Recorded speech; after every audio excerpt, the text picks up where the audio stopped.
আসসালামু আলাইকুম ওয়া রাহমাতুল্লাহি ওয়া বারাকাতুহু। জয় ভীম, জয় ভারত। বন্ধুরা, আপনারা সবাই জানেন সোশ্যাল ডেমোক্রেটিক পার্টি অফ ইন্ডিয়ার সর্বভারতীয় সভাপতি ফৈজি সাহেবকে গ্রেফতার করেছে কেন্দ্রীয় সরকার মানি লন্ডারিংয়ের অভিযোগে। এই সিদ্ধান্তকে ধিক্কার জানাচ্ছি। এটা ন্যক্কারজনক ঘটনা।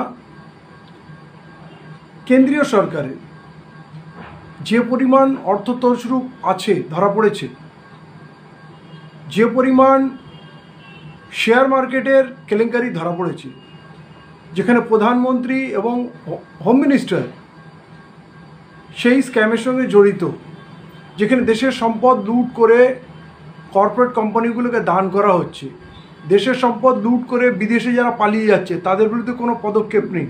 সেই তুলনায় এসডিপিআই অনেক সিস্টেমেটিক চলে। এর আগে তাদের অনেকগুলি শাখা সংগঠনকে তারা ব্যান করেছে। তারপরেও আজ এসডিপিআই ওয়াকফ সম্পত্তি নিয়ে, ওয়াকফ অ্যামেন্ডমেন্ট বিল নিয়ে সোচ্চার বলে তাদের থামানোর জন্য আজকে তাদের সর্বভারতীয় সভাপতিকে গ্রেফতার করা হয়েছে, ফৈজি সাহেবকে। এর তীব্র ধিক্কার জানাচ্ছি।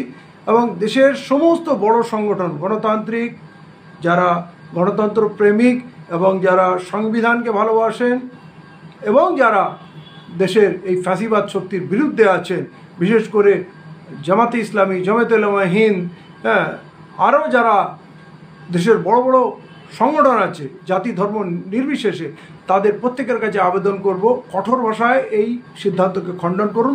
তা নাহলে কাল প্রতিটি নেতাকে, যে কোনো নেতাকেই এরা যখন তখন গ্রেপ্তার করে জেলে পুরে দেবে।